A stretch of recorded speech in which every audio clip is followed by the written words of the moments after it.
Welcome to the Whiskey Congress. Honest, open talk dedicated to speaking the truth to those who are open to hearing it. Black, white, right, left. Most importantly, honest, bold, and fueled by good whiskey. In Whiskey Veritas, we are Whiskey Congress. Join the evolution.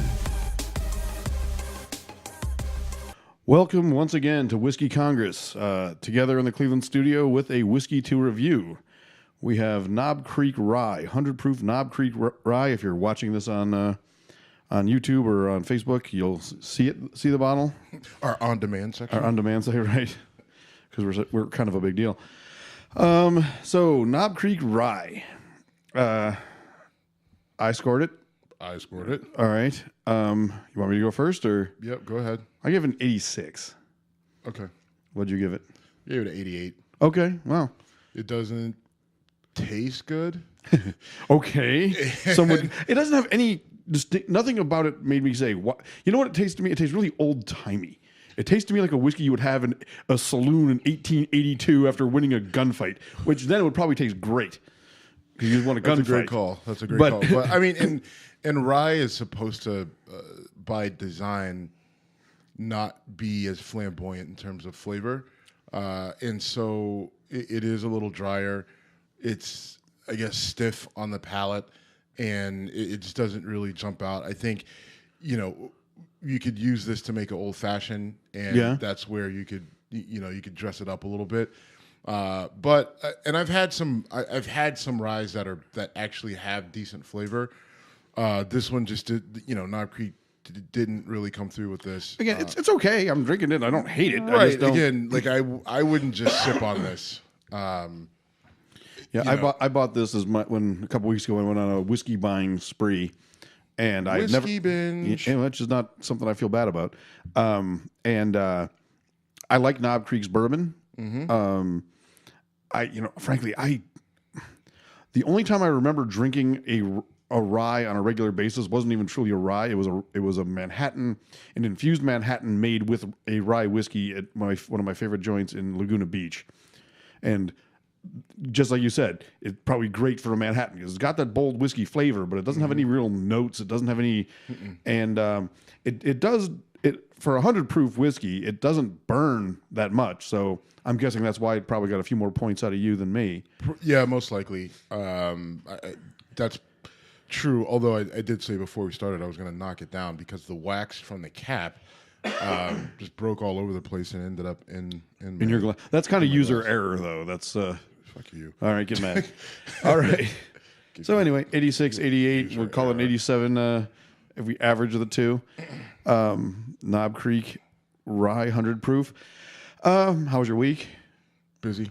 Mine too. Busy but productive. Back and forth to North Carolina for me again, which I'm actually starting to like that town a little bit. Okay. No, I've found a few local places. I don't know. I don't local places to do what? What's like there? A Chinese restaurant that's actually pretty good. A bar with a trivia. Don't believe. A bar with a trivia contest that I do with my coworkers, and we took second this week. Woohoo! You are a trivia rock star. I am a trivia rock. No, I haven't won there yet, and I'm pissed. Can't beat those hayseeds. Are you fucking kidding me? We lost to a team called the Pleasant Pheasant Pluckers the other day, and you know how well I just let losing roll off my back without throwing things and getting angry. But anyway, the town has grown on me a little bit. I no longer dread getting there. Good. And I work with some really nice people. All right. So anyway, interesting week. Ton of Trump news, but North Korea and South Korea are going to work together and try to come to some kind of peace accord, apparently, which is really a big fucking deal. It's a huge deal. There's a summit this weekend. Kim Jong-un is actually on South Korean land right now as we speak. I think he arrived yesterday. And so it'll be interesting. I mean, these two countries have basically been at war, more or less, or on the verge of war for 60 years. I mean, yeah, the Korean War ended in the early or mid 50s. Right. So yeah, and the question is, can they find peace? Can they, kind of pull the militaries back. So, you have that right on on the border, demilitarized zone, right? The DMZ, where, you have North Korean guns and tanks and South Korea guns and tanks and soldiers and, defectors constantly from North Korea, run across. I mean, you see it probably, a couple times a year, someone from North Korea defects and runs across the DMZ and they get shot at and they get shot and they're always, emaciated and starving and haven't eaten and they've got worms and everything else because the conditions are so bad. So it'll be interesting to see, all right, what does this do for the humanitarian effort in North Korea? Because from all accounts, from what we've heard from people who've defected, things are very bad in North Korea. People are starving. Like the only people who are eating are the people in the military, and even that is. And Kim Jong-un is living like the ultimate rock star while people. And Kim Jong-un because we get distracted by that, but there is the issue of whatever happens to him, fine, but we really need to take care of the people that are there in North Korea to help, to help them, and that's where this is important. And my concern is, are things so bad now? Is that a big reason why Kim Jong-un is now talking about peace? Because he realizes he's going to have untenable. Right, he's going to have no country, or the people are going to revolt, and then what happens? And that just makes me wonder. Obviously, you have to talk about the Trump impact here. Yeah. And what does that mean? I mean, is it because of Trump? Is it because of Trump's rhetoric? Did they just need someone who was willing to say, you want to play crazy, we can play crazy, and is that what kind of got us here? I don't know, and maybe it is, and if it is, you have to give Trump credit for it. Maybe he was crazy like a fox in this whole thing, and you definitely have to, if this works out. And they're able to come to a peace agreement. They're able to get rid of the nukes in North Korea. They're no longer a threat. Then that's a big win for Trump and this administration. Completely agree. And regardless of the mechanism that got there, this has been something that probably should have happened literally 50 years ago. And there has been nonstop hostility, nonstop tension. The population of North Korea has been under the boot of some kind of a military dictator for that long. And I do think the Trump factor, whether it was Trump says, I'm going to meet with this guy, and South Korea was like, okay, we can't have Trump coming in here and doing this for us. This really impacts us more than it impacts the U.S. Let's, hey, Kim Jong-un, now you have a reason to say, let's do this dialogue and keep us out of the tabloids or whatever you want to call it. Whatever caused it, give Trump credit, give the Trump administration and Trump in person credit for getting this issue, getting the ball rolling. And I mean, my brother is Korean. He was adopted. So I've always I thought about Korea a lot as a younger kid with, having a brother who was born there. And I've had a kind of a sympathetic passion for the North Korean people. Not saying I've marched and done crazy shit like that. Not that that would do any good, but I do consider that to be one of the biggest humanitarian crises in the world. And if it comes to an end, great. Absolutely. So, you hope it works out. Now, I guess the other fear is that somehow Kim Jong-un completely pulls a 180 and then uses, whatever leverage or whatever ground he gains by having these meetings with South Korea and Trump to then flip around and say, oh, you disrespected me in my honor, and here is a nuke. I don't know. I mean, the guy, he hasn't proven to be too stable to this point. That's a fair statement. And so, I don't think you can really take anything off the table. And even Trump in his tweets, right? Like I have to reference the president's tweets. But even Trump in his tweets, stated, I think like last week, like, I don't know where this is going to go. We'll, kind of slow play it. And, hopefully it works out. But if not, then we'll be ready. And I think that's the right attitude to take. And, hopefully. It probably gives South Korea a huge leverage point, right? Like, hey, let's just get this done. You don't want that crazy guy coming in. I mean, whether by design or coincidence, it gives them that it absolutely does. So it's something that we keep watching. We listen to what comes out of it. I have to believe that at this point, it's going in a direction that everybody wants it to go. We'll have to stay. Everyone from the military and the people watching will have to keep a close eye on what North Korea does. What are their actions going forward? They're saying the right things. What are they actually going to do, especially when it comes to their nuclear arsenal or what they have or may not have? And then let's go from there. And I also wonder, did something go really, really wrong with their nuclear program to the point where they're just like, all right, we're fucked. We can't, I'm just wondering what the impetus was for this, like what it truly was, if it was Trump, or did he look at his people and say, all right, well, I'm losing, or, because there was something happened, there was an explosion or a collapse of one of the mountains or something like that. And I just wonder, did something go so bad they're just like, all right, we really need help? Maybe. Shit. I hope they didn't have like a nuclear, like a Chernobyl type thing, but we wouldn't know about it because and that's what. And we maybe something like that dramatic. Maybe we might know something. We might have satellite satellite intel. Maybe. I don't know. Maybe not. I have no idea. So it is amazing how little we know about what happens in that part of the world. I mean, it's 2018, and that parts of that country probably look no different than they did in 1950, whatever. Scary. Yeah. I mean, I've referenced this, I think, on the show before, but certainly I've referenced it in conversations. Looking at a map of the Korean Peninsula at night is just amazing because South Korea is lit up like Manhattan, and you can literally see where the border is because it goes jet black, and then there's Pyongyang. Yep. So, it is crazy. But anyway, something to keep an eye on, and I want to give Trump and Trump in particular credit for possibly being the impetus that led to something that could be a great, humanitarian change and be a move towards peace where there has been none for 60 years. Right. So, okay, cool. But all right, so we're nice to Trump. Okay. And it was the right thing to do. I think having said that, did you catch him calling Fox and Friends this week? Let's break down what happens here.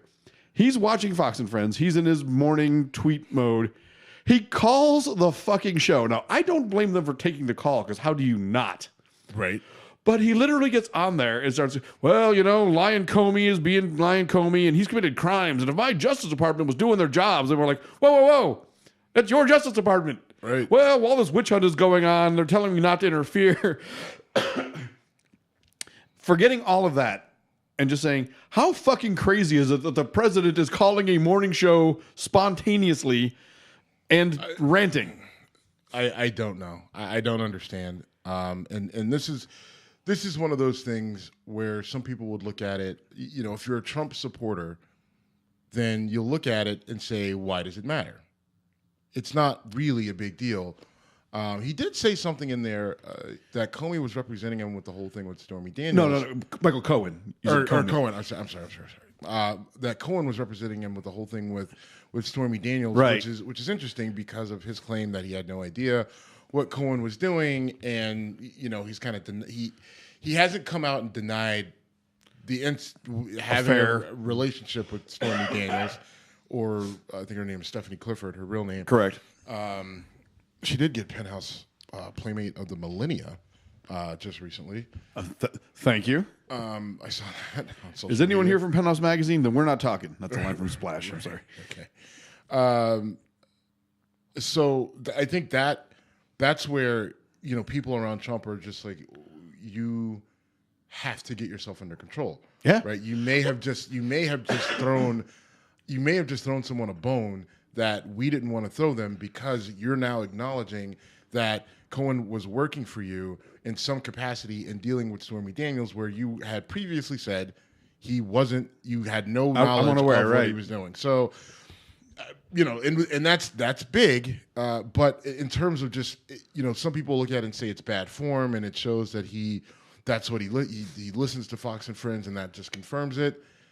So what? I mean, that's the. if that's what he likes to watch, if that's who, okay, fine. I mean, I get it, but the bigger thing for him is, when he go, and this is my criticism of Trump, when he says things that are not true or not accurate or self-implicating, or right, then that's where you criticize him and say that's why you probably shouldn't be talking so damn much.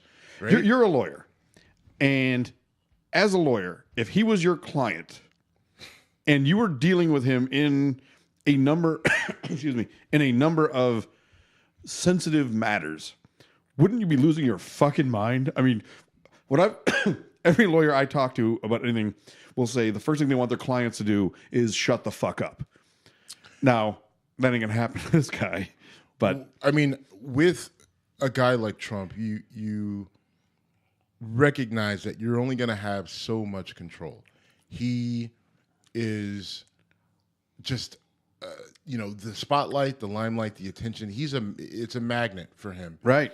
And you can tell him all you want, shut your mouth, don't talk. And so, as an attorney, you have to make a decision if you want him as a client, right? He's going to come to you, and you have to make the decision. I'm not claiming they're victims of. No. But what I'm saying is, and once you make that decision, that all right, I'm going to take your retainer. I'm going to then you know who you're dealing with, and that's when you have to look at every situation, think through implications of everything that he says, and you have to be ready to defend it.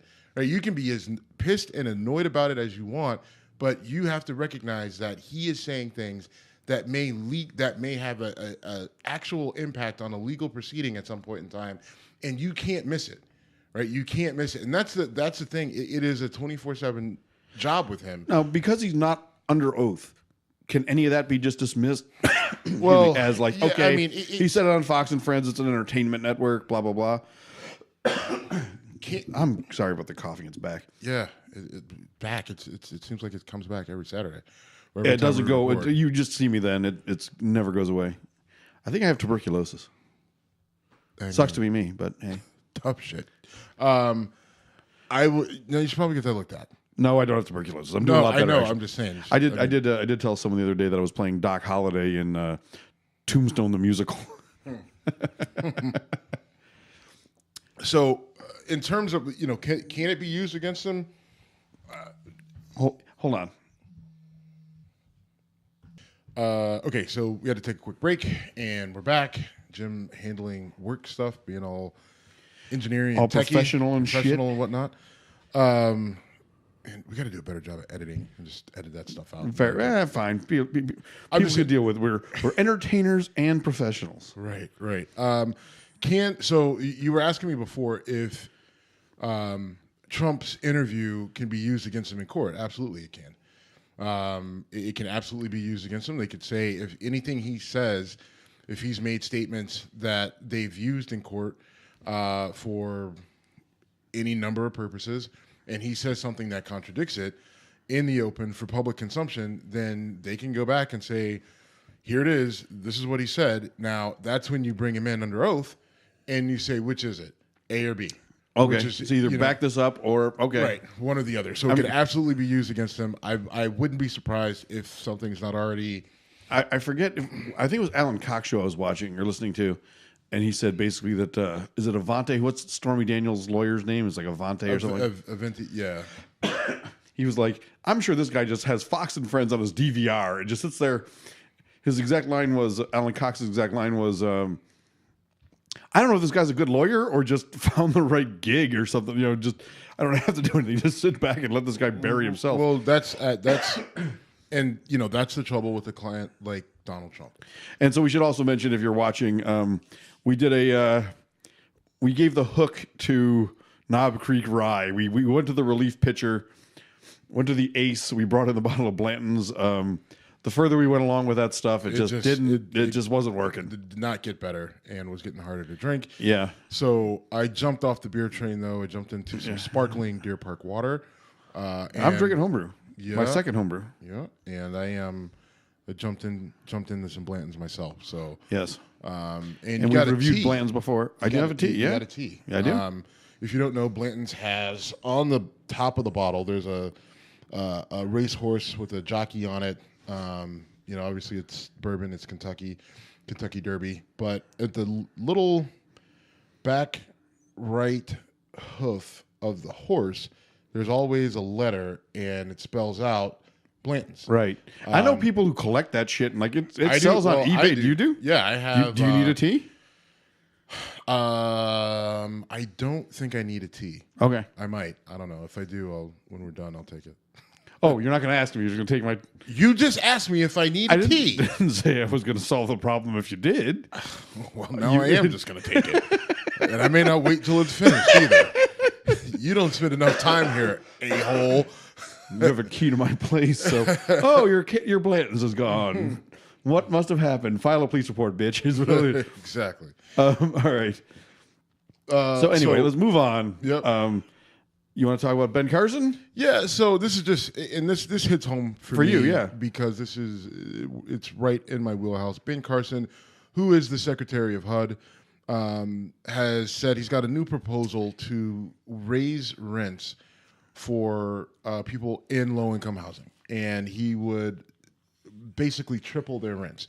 Right now, people pay roughly 30% of their income if you live in public housing, or if you live you have a Section 8 housing choice voucher, you pay roughly 30% of your income. And then if you don't have an income, or if your income is too low, then there's just a base level of $50 that you pay for rent. Ben Carson wants to take that $50 and make it $150, and he wants to bump the amount you pay out of your income from 30% to 35%. And the problem is the people that would go from 30 to 35%, it may not hit them quite as hard. Although when you work on the ground like I do, and in the trenches of, the people who live in public housing, whether it's, the projects or some sort of, something that we've built, right, or elderly care, or whatever it is, these people are on fixed low incomes. And Ben Carson's reasoning for raising the rent, he's saying, well, because the way our system is, people aren't incentivized to work. They don't want to work. And so that's why if we raise the rent, it'll make them work.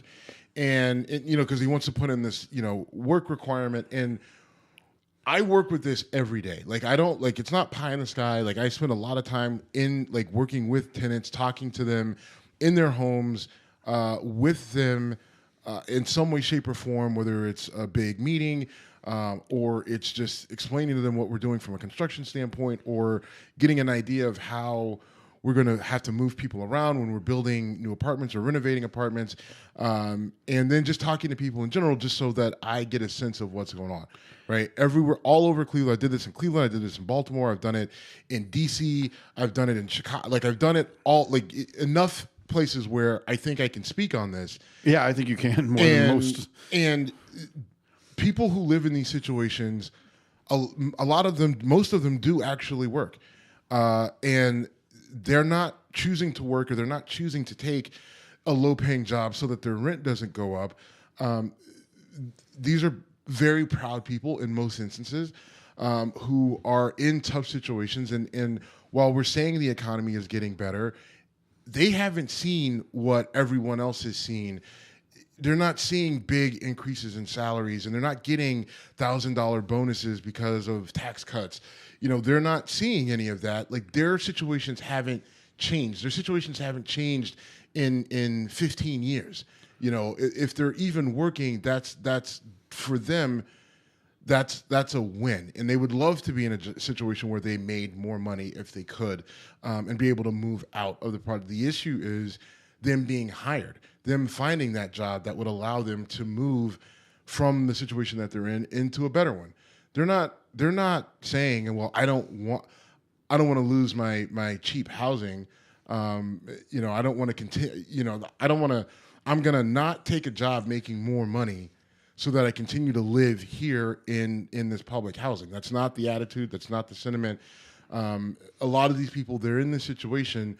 What we need to fix is access to better opportunities, right? Like, let them keep their housing, let them keep a stable home, and then figure out a way for them to get the jobs that pay $15 an hour, $20 an hour, or whatever, so that they can move out and move on to that next part of their life. And for some people, it is generational. They are stuck because they can't get jobs making more than $10 an hour. Some of these people only make minimum wage and they only work, 30 hours a week, and that's not enough to that's not enough to do anything with. So, I think this is just a proposal from Ben Carson. Right. Anything that they do would need to be approved by Congress, and I don't. There's no way anyone in Congress.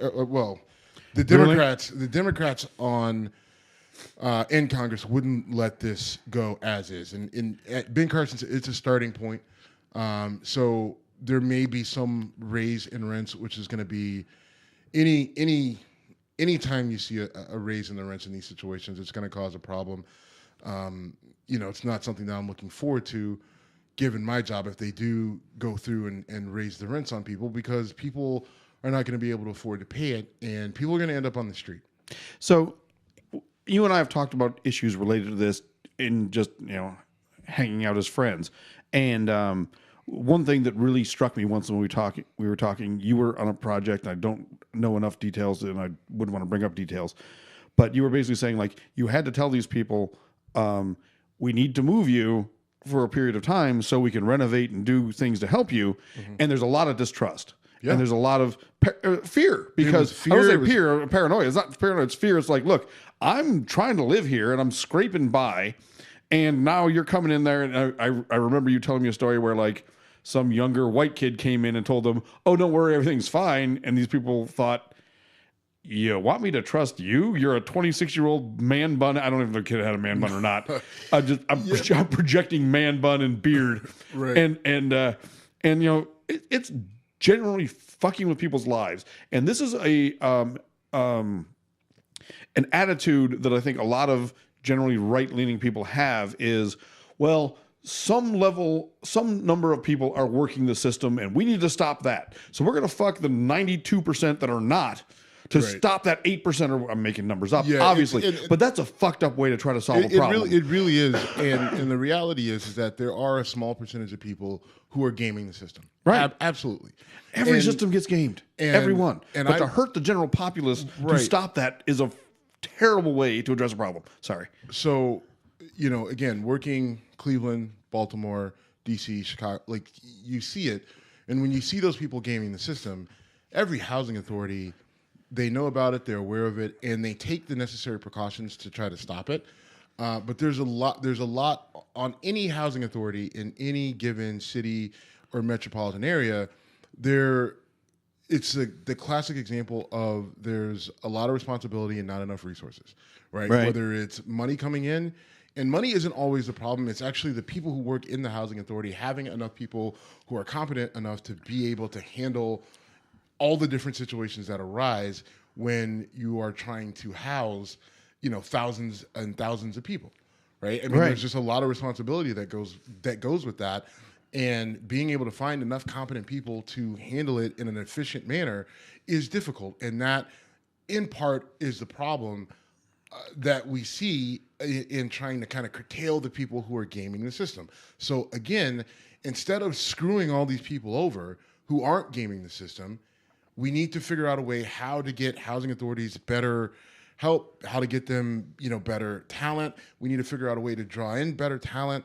And then we also have to look at the other societal issues that are kind of directly related to all this in terms of opportunity, jobs, and the like. And then that's how we can start to solve the problem.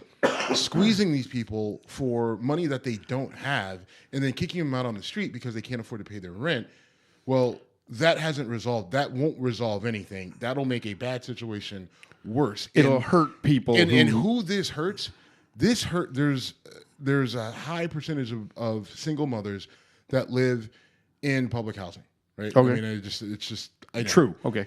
And this hurts them. You have a single mother, 1, 2, 3 kids, however many kids she has. Yes, birth control, fine, whatever. Okay. But this isn't the time for that conversation. All right. But that's who this hurts, because you have one person, making, X amount of dollars, and then you're saying, all right, well, yeah, you got to feed your kids, and yeah, you're probably only working part-time, in retail or at a fast food place or whatever, or you're, some temp agency or something along those lines. But now we're going to take more of the money that you're making, either 5% more of the money that you're making, or we're going to triple your rent. Right? We're going to say instead of 50, it's going to be 150, or instead of 75, you have to pay 150. And she's not going to be able to afford it. She's going to fall behind. And then where's she going to go? And the money that she's making is going directly towards taking care of her kids, putting food on the table, whatever. Right. I mean, and she's it's not like she's lavishly. Yeah, and that's the thing. I mean, she's shuffling money around, paying rent, and then paying, not paying this bill, and then paying that bill, and then paying late fees on bill, right, other right, bills. Sure. And are there people who are living beyond their means? And yes, absolutely, you find that, but you find that everywhere, right? And we shouldn't flip the system upside down because you have those bad actors. You just have to figure out how to make the system better for the people who are doing it right. The big picture to me is if you flip the system to knock out the whatever percentage of people who are gaming the system and hurt a whole bunch of other people for the purpose of stopping that, that's the wrong way to go about it. The people who, like you said, are taking advantage. People who do things on the ground level know that, and they need to be the ones who'd say, "Okay, look, you can't do this." To change the fundamental rules to hurt other people, so those people get squeezed out. Fundamentally flawed logic, terrible decision, and it is the right wing pick you up by your bootstraps. If you didn't have all these kids out of wedlock, you wouldn't have this. Well, fine. But these kids don't deserve to get screwed over because of that. Are here, right? They're here, the kids and treat them right. If you're going to call yourself a Christian, I know I hate to throw that out there, but all these folks will talk about the Christian values thing, which I admire. However, look yourself in the mirror and say these things out loud. And if you can still call yourself a Christian, try again. Instead of looking in the mirror, I want you to be there when you have to tell that mother and her kids that they have to leave and they don't have a place to go. Because once you leave public housing, there's nowhere else. Where are you going to go? Right? So you want to triple the rent, then I want you to be the one to have to sit there and hand out the eviction notices to these mothers, to these families, to these senior citizens who are, barely scraping by, and now you're tripling the amount of money that they're going to pay for rent. All right, okay. If you want to do that, then fine. But then you need to be a part of the process. Well, when when Ben Carson got put in place, you and I both said, "What the fuck does Ben Carson know about public housing? He's a neurosurgeon. Good for him." No, I didn't say what does he know. I said he knows nothing about it. And this is a terrible idea. Okay. Sorry for projecting. But why do you think he was put in that position? Well, we said it then. I mean, it was to really basically destroy the agency from the inside out and give it and have a black guy be the face of it, so that you can say, well, he's not Trump the he's awful, one of you. He's right. He's not Trump the awful whatever. He's Dr. Ben Carson who picked himself up by his bootstraps, and he should be your hero. And by the way, yeah, he's one of you. So I mean, it just it's frustrating, but fortunately there are stops in place to prevent something ridiculous like this from going forward. And he'll have to take it to Congress, and there's enough people in Congress who will beat the hell out of this to the point where I hope so. There are. I hope so. I mean, there will be enough. I mean, Elizabeth Warren. I mean, I can already see. I mean, I'm sure she. Who you're not a huge fan of. I'm not a huge fan of, and she did that to herself. That whole thing with her, Native American and all that nonsense, and she her and Chuck Schumer and Nancy Pelosi, just go. What did you put about Chuck Schumer on Twitter the other day? If I'm leading us on the wrong path, I'll just stop. I remember something about Chuck Schumer pissed you off. I'm totally going off script. Oh, well, he introduced the the weed legislation on 420, which I thought was complete bullshit. Right, now is the time to do it. Oh my God, is it really 420? Is that really a weed holiday? It was totally staged, and I just think that this is something that should have been and what it does, essentially it decriminalizes marijuana at the federal level, right, and allows states to deal with marijuana as they choose. Which I've been calling for a long time, right? I've been saying, congratulations. So, right, thank you. What that does, though, it allows the states to control on their own how they view marijuana, and opens it up if you want to use it recreationally or medicinally. And there's a number of get the federal ban out. Right. I mean, you're removing it from a Schedule 3 drug, which means Schedule 3, I think it's like 2 or 1. Schedule 2. Sorry. But you're removing it. You're removing it from that status, which means it's no longer a controlled substance, and that's what everyone in the world of marijuana, and even a lot of people in medicine and research, and even in the sports leagues, are looking for, right? And so, and I was just annoyed that sorry to derail this. No, it's fine. But I was just annoyed he did it on 420. I think it's something that should have been, as soon as it was ready, it should have been put out there. And you know for a fact that he delayed it until 420 by design. And I just thought that was a dick move. Okay, I think you're being a hater right there. I think you hate Chuck Schumer. Can't stand him. I know that. I've got mixed feelings about him. He kind of annoys me. I mean, you know what? Most of the Democratic leadership in Congress and the Senate, I can't stand. I know. Maxine Waters to me is an embarrassment. Nancy Pelosi also just does. I won't say what I want. Well, I will. No. I think that some of these people, their intentions are 100% self-serving. There's not a single ounce of public servant left in these people, and everything they're doing is for their own self-interest. Cling to that position, because being a congressman or a senator is a really lucrative life. I mean, you live high on the hog. You forget the salary. The salaries are good, but not amazing. But what you get beside that in terms of perks and prestige and life. I mean, if you're a senator or congressperson, I want to say just for one term, you are guaranteed that salary for the rest of your life. So you get paid whatever, 120, whatever a congressman makes a year for the rest of your life. And you get other perks on top of that, like, positions for staffers and things for the rest of your life. And that's kind of an underreported, under-talked about thing. But I need to run for Congress. No shit. I tried to. Well, not tried. Casually thought tried about to. it. I thought about it.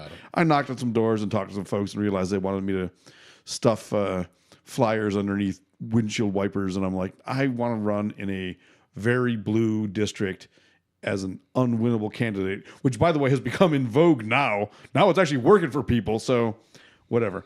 But yeah, I know you can't stand Chuck Schumer. Now, I don't.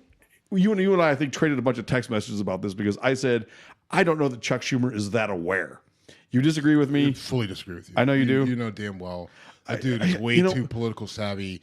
There's no way he and his staff did not know that. Come on, Jim. Let's not. Here's where we disagree.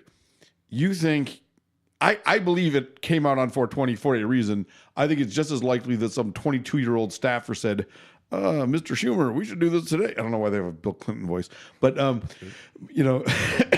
think that some kid knew that, thought it was funny, and Chuck Schumer was a completely oblivious idiot. No. And here's why I think that. So many of these folks are so out of touch with the real world. I'll never forget. I loved John Kerry as a candidate. I like John Kerry for a lot of reasons. John Kerry went to Green Bay, Wisconsin when he was running for president in Lambeau Field and said, "It's great to be here at Lambert Stadium." And I'm like, holy fuck. You are so... I'll one up you. Joe Biden went to Youngstown, where I'm from. I love Joe Biden. And I'm afraid where this is going to go. He goes into the Golden Dawn. The Golden Dawn is unfortunately now closed, but it was a little restaurant bar right by my high school. And we would go there, Friday nights after games, and they would, we would eat, pizza, and the adults would, have a couple beers or whatever. As we got older, it went from pizza to beer and everything else. But I mean, it's an iconic place in Youngstown. It had been there for like 70 years. All right. And so Joe Biden goes there when they were campaigning. And it's a small place. It may be whole. I think the capacity is like 60 people, right? All right. But it's jammed in with all his staff and then a bunch of people. And, Tony Cafaro is there because Tony Cafaro hangs out at the Golden Dawn. Who's Tony Cafaro? Tony Cafaro is one of the richest men in the Midwest. Okay. He owns a real estate company. They do malls. Okay. They build like strip malls, and now they build like kind of like the outdoor mall sort of things like out at Crocker and things like that. So yeah, the shopping center, right? Whatever. They switched from malls to that sort of style, but they do that in leasing and everything else. Massively wealthy man. But you wouldn't like he literally hangs out at one of the cheapest places to eat in the city of Youngstown, which is not that expensive to begin with. Right. But which I respect, by the way. Right. Like he looks like never mind. He's there and all these people are there. Joe Biden is there, and he's like, all right, everybody's drinks and food, it's all on me. And he whips out a credit card. Golden Dawn only takes cash. So then he had to like ask around. No. He had to ask around. No. Oh my because he didn't have any cash on him. He had to ask his staff, and I think Tony Cafaro had to like pitch in, and then it ends up being this whole clusterfuck. I forgot my wallet in Delaware. Oh, motherfucker. Yeah. All right. So that's your boy. All But anyway, right. but to your point, yes, shit. these guys are out of So touch. that's why I'm not putting that on Chuck Schumer. I disagree. We can with agree you. to disagree there. That's cool. I completely disagree. And I'm ready to move on from Dr. Carson because we got Dr. Ronny Jackson. Wow. This guy. I want to spend a little time with I want to go Dr. to med Jackson. school now. Jeez, Dr. Jackson. So Dr. Jackson is the White House doctor who has been who was Trump's nominee for the head of the VA. Right.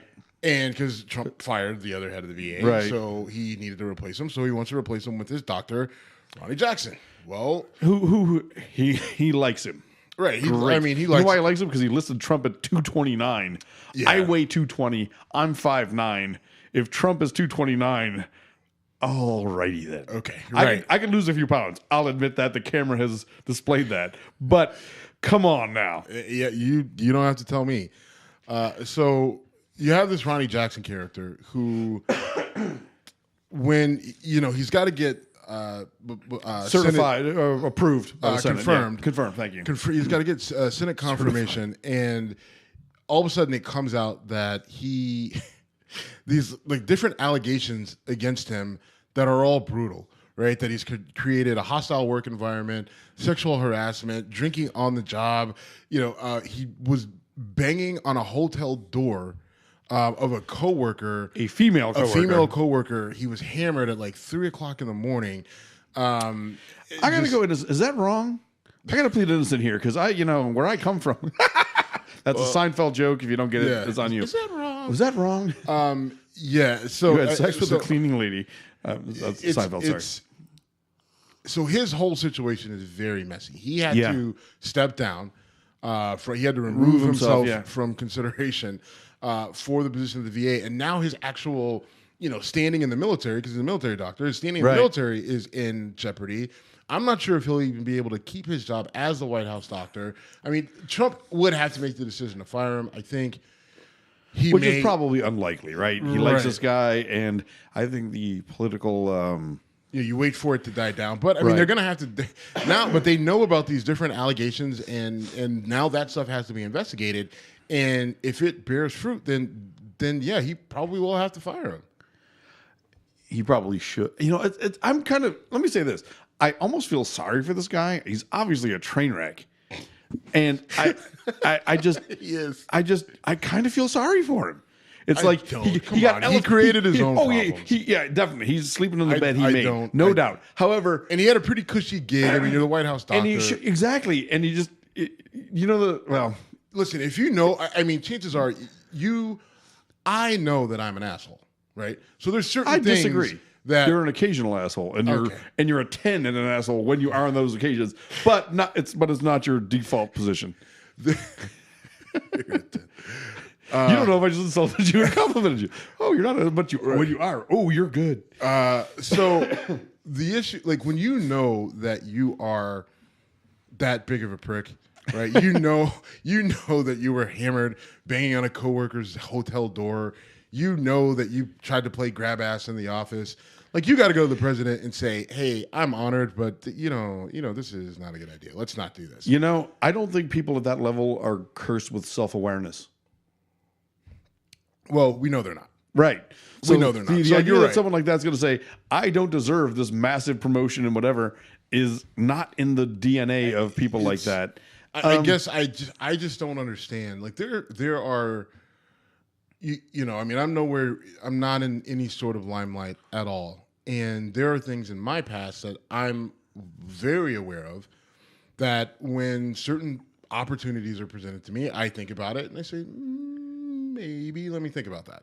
Right? Like, I process it. We talked about this a bit earlier in the show. I did look into running for Congress as a Democrat in a blue district, and you said, "I want to run your campaign, but there's things about me that can't go public." Yep. And so, yeah, when I talked about it, was I that serious? Not really. I didn't expect it to just like happen. I took the initial steps, whatever. But yeah, you were very much like I'll be the man behind the curtain. That's what you always said. You want it because you don't want to have the ghosts of being a ball player and there's a lot of ghosts. But anyway, so I get, that lack of self-awareness is something that is very devoid in a lot of those folks, yeah, and it's like it's Biden and like Lambert Field from John Kerry. It's like, okay, Lambert Stadium, fucking it's Lambeau. So anyway, but yeah, Dr. Ronny Jackson, I don't think we will be hearing much from him other than his testimony in front of a congressional or Senate panel investigating his shenanigans in his office. Yeah, he might be in trouble, and you're right. He might ultimately step down as a way to avoid further embarrassing himself in his political whatever. But I still think some of that stuff has to be investigated, though, because some of it is borderline criminal. Yeah, there's that. Well, if good luck, Doc. Yeah. Speaking of borderline, not even borderline anymore. Bill Cosby's been convicted of sexual assault. Yeah. All right. So this is going to sound weird. I am really upset about this. I don't think, based on what I know, which is just media fed, it doesn't sound good. It sounds like he did a lot of stuff that is flat out drugging women and having sexual relations with them without their ability to consent. It's horrible. But Bill Cosby is someone that I grew up learning about. I mean, I didn't say learning about. Bill Cosby was an amazing media figure. And the fact that he's been convicted now, he'll appeal, he's 80 years old. His legal team will probably string this out for most of the rest of his life. And I recently watched a Chappelle special on Netflix where he talked about how basically he loved Bill Cosby, and yeah, he may have done this shit, but he still changed my life. And I kind of feel the same way. Bill Cosby changed the way I look at race. He had there was a Bill Cosby album, a comedy album called Bill Cosby Himself, which I probably watched in the early 80s. I want to say 83, 84, somewhere in there. I shouldn't call it a stand-up because he actually spends the whole time sitting in a chair. Yeah. But I've seen that. I've seen that. It's fucking brilliant. It's hilarious. It's hilarious. It's poignant. It's funny. It's touching. It's everything from the silly thing with Bill Cosby talking about being in a dentist chair and having a string of saliva that he's trying to shake off, and drugs and married life and whatever. And it was I want to say it was the first stand-up comedy show I ever watched. And then he does The Cosby Show, and The Cosby Show was the first show I remember that depicted a black family as successful professionals, being good parents, and having that core. I mean, you had Sanford and Son. They ran a junkyard, and you had the Jeffersons, and They were struggling. I mean, the Jeffersons was a spinoff from the Archie Bunker Show, which was basically built on racism. Yes. It was funny. Yep. But it was built on racism, and then you had Cosby, and that was on NBC Thursday night, which when I was a kid was the night to watch television. Yep. It was Family Ties, Cosby Show, Cheers, Night Court. When the Cosby Show changed their theme song, their opening theme entrance, like it was an event, right? Like, I mean, it was a big deal. Like, oh, the Cosby, they're changing the intro to the show. And I mean, it was something that I remember, like we would sit down, because the one year they had done like a bunch of like tuxedos, and it was, like they had top hats and canes. And then one year they went real kind of like cultural, like African culture with it and things like that. And then it was a transcendent show. And I really appreciate Bill Cosby because he was a great comic. He was a very strong civic leader in the black community and in the community and as a whole. And sometimes he was that harsh critic, that voice of reason where, you have some of your black leaders that say, well, whatever we do, it should just be allowed because it just don't, because anything that tells us we can't do something is racist, right?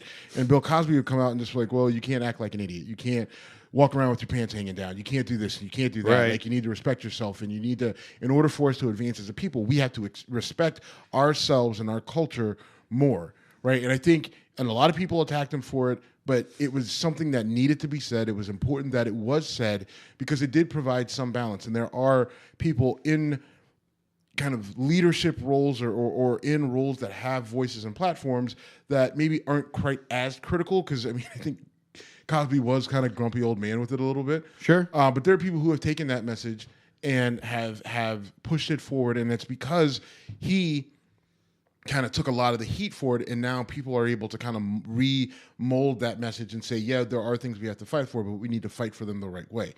And none of that goes away. Nothing that he did goes away. None of the positive impact that he had on this country, maybe the world, none of that changes. But it seems like he did these things.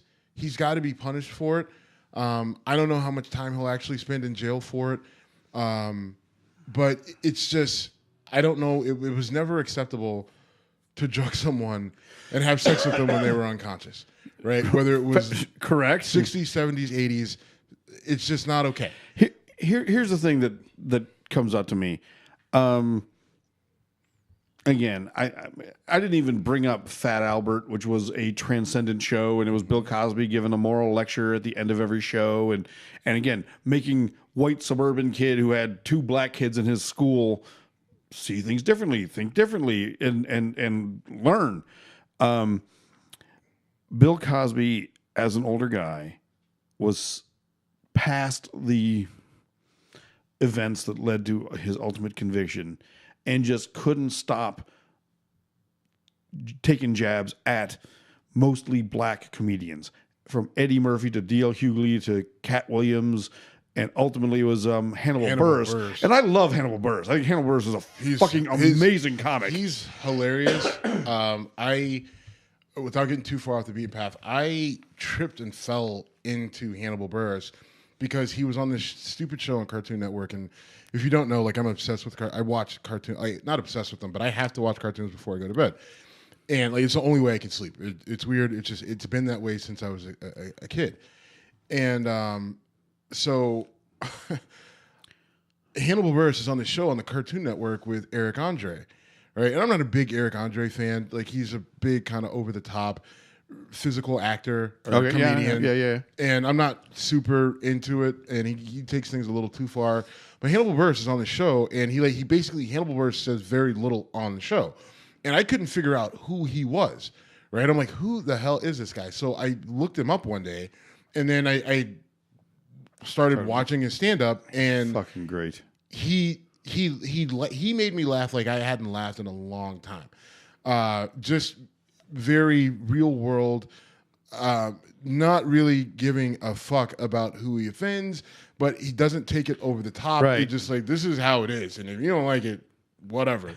And that's how this whole thing with Bill Cosby came. Like, Right. He basically Hannibal Buress basically said, Bill Cosby, shut the fuck up. You would deal with your being a rapist. You've been raping women for however long, and it's just like, wait, whoa, And what? again, I love Bill Cosby. I love Hannibal Buress, and I'm upset that the connection of those two leads to this. And I don't mean to diminish what Bill Cosby did because it was fucking horrific. Right. But And I'll say this, and this is important, and I want to say it, and this is where I wish we had a broader audience base.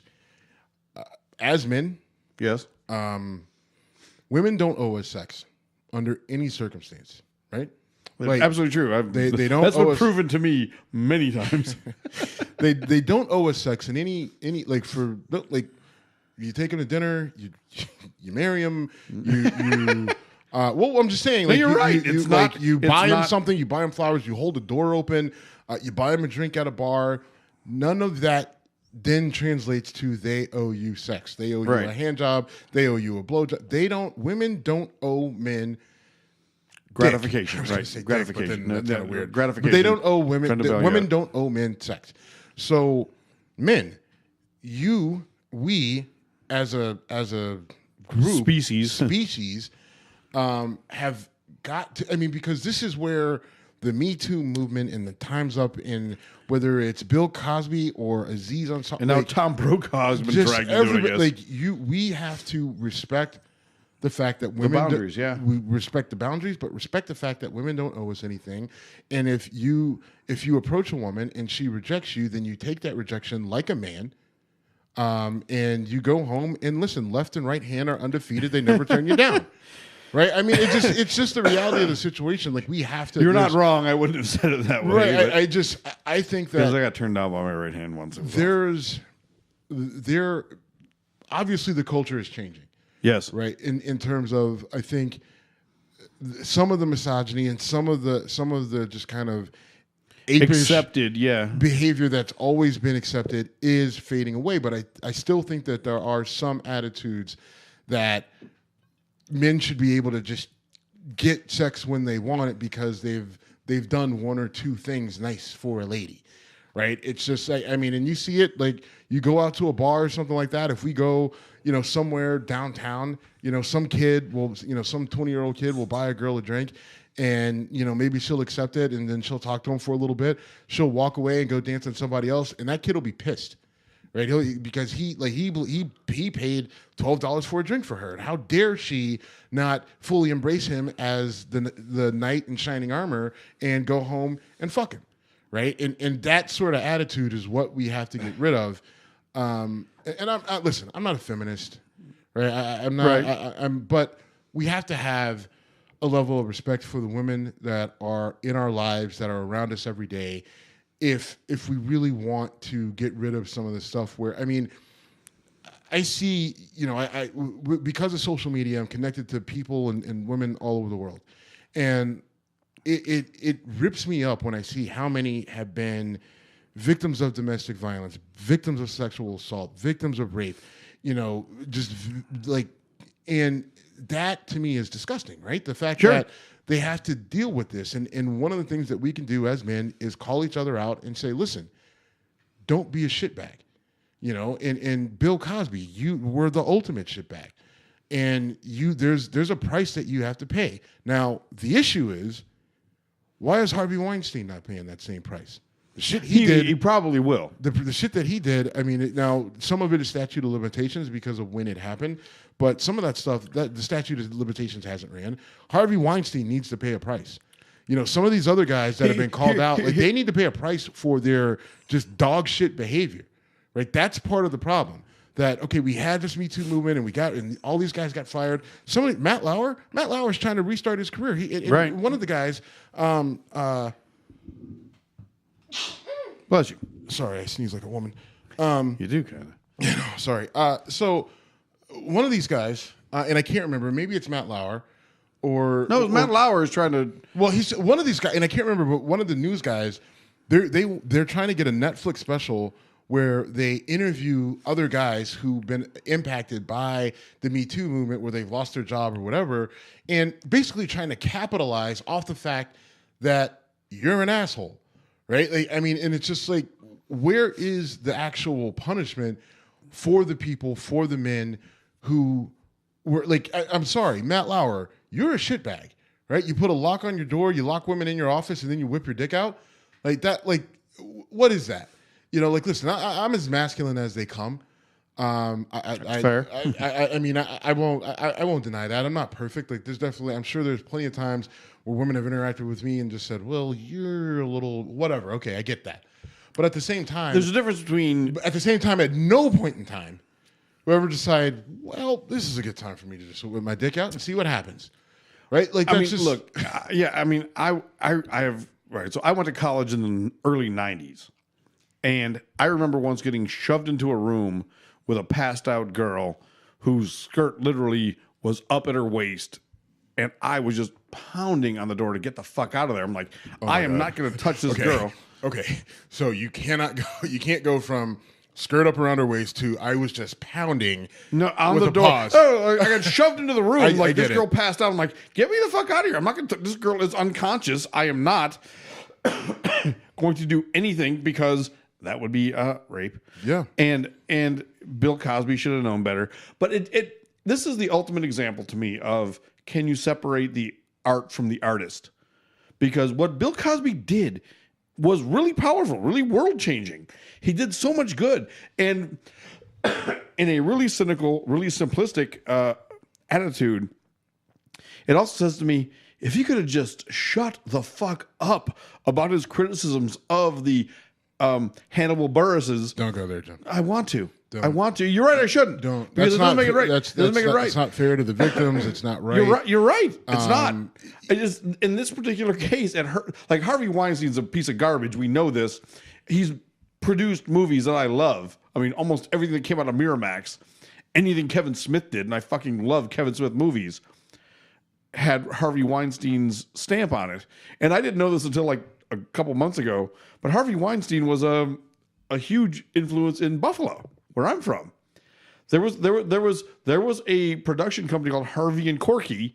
He was the Harvey. Wow. And that sprung him to where he ended up.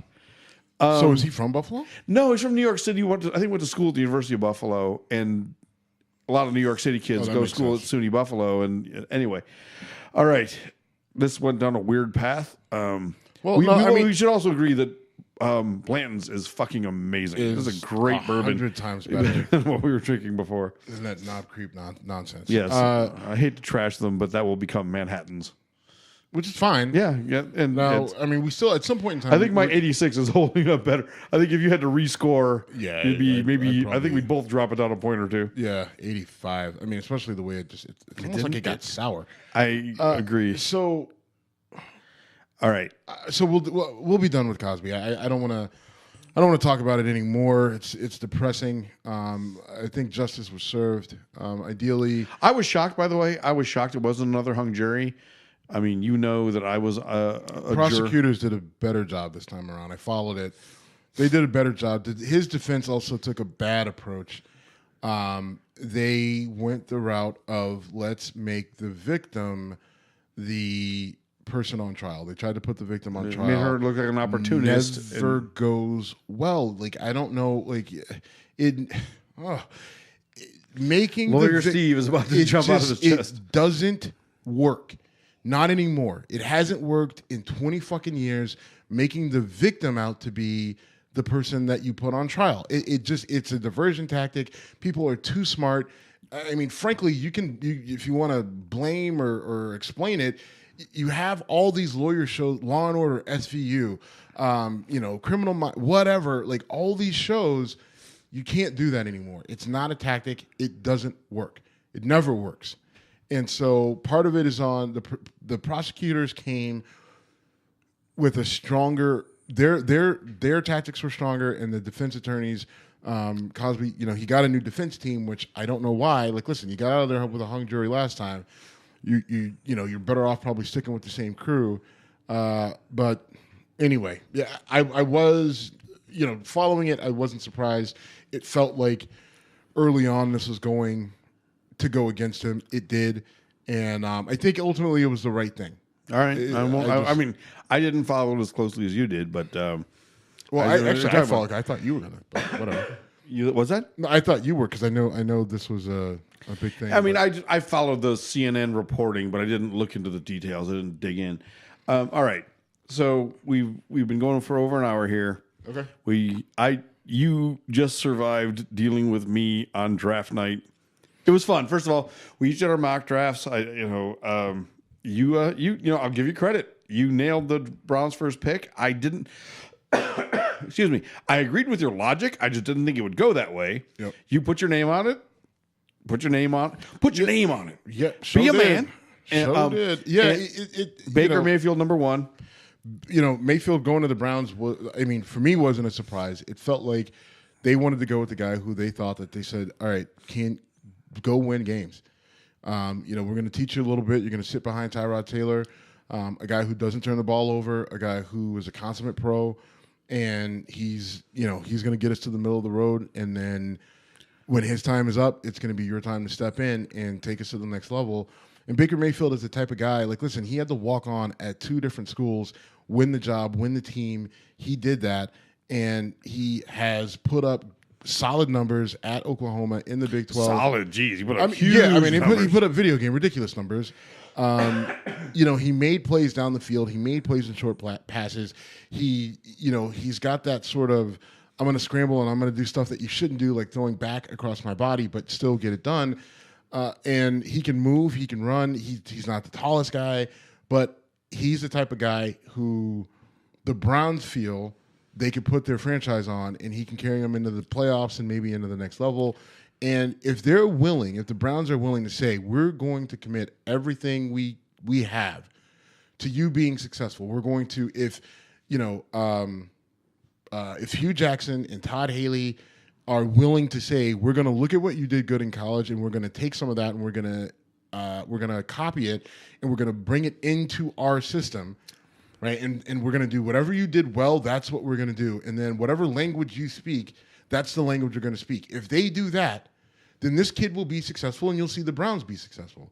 If they don't, and Hugh Jackson decides that he's going to take his tired ass 1-31 record and shove it down Baker Mayfield's throat, then the kid won't be successful. It'll feel like the wrong pick, but it wasn't going to be the right pick, no matter who they picked, right? Sam Darnold or Josh Allen or whoever the fuck, it didn't matter. If Hugh Jackson has his head so far up his own ass, smelling his own farts and shit, and thinks that he's the greatest thing on earth, listen, you fuckwad, you can't win a goddamn game. So you better change. And he won a game.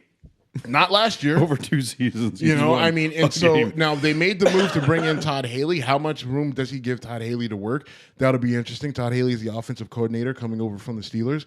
So if those guys work together and they work to make sure that Baker Mayfield has everything he needs, then it will be interesting to see how the kid develops. So here's one thing I heard about Baker Mayfield that I found really interesting to listen to and enjoyed listening to.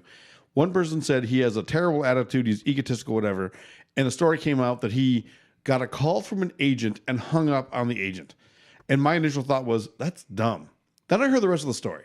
The rest of the story was, this agent called him and said, hey, I should represent you. You're a great prospect. What was it like to get recruited by Bob Stoops?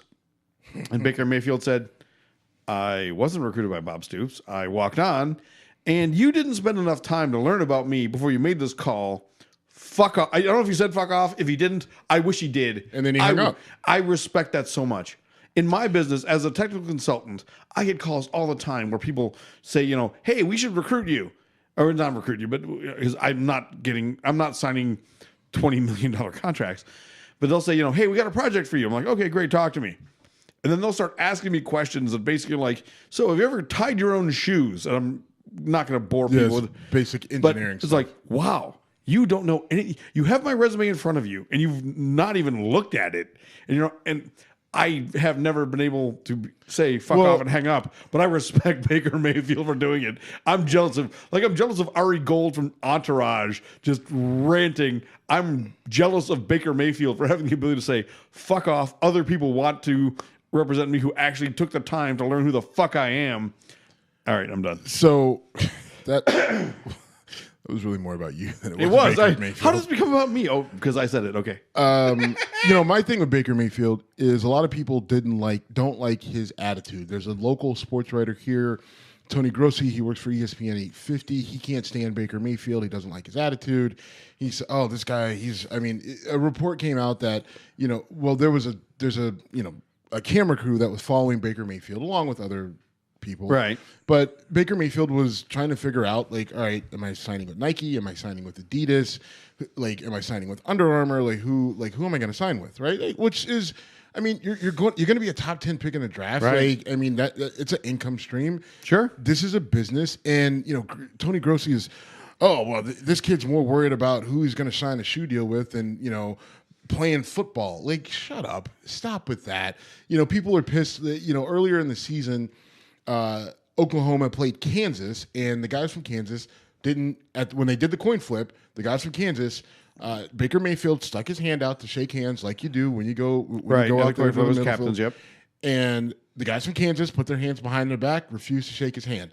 Baker Mayfield goes out, lights them up for about 50 points by the third quarter, and then looks across the field, tells them to fuck off, and then grabs his dick, gives it a nice tug, and then basically tells him to suck it. Right now, listen, I would have done the same exact thing. In fact, I think I've done something similar. In the studio, and I think maybe against Rhode Island back in the day. But I don't have a problem with that. And people, that's not mature. Coaches don't want to see that. No one gives up. That's sports. It's a high, you're playing sports. You're revved up. They were dickbags to begin with. So you want to be a dickbag? Here, I'll show you one. And that's what, and that's what, and people are using that as that's the type of behavior you can't have. And then they go to Johnny Manziel, because Johnny Manziel gave the finger to the Redskins or whatever. And it's just all right, Johnny Manziel is a different creature. This kid, right? I don't have a problem with him. I think the kid can be successful if the Browns take the necessary steps to allow him to be successful. So I agree with you. When we did our mock drafts, I did mine based on what I thought would happen, not necessarily what I would have done if I was in those shoes. I respect you for having the,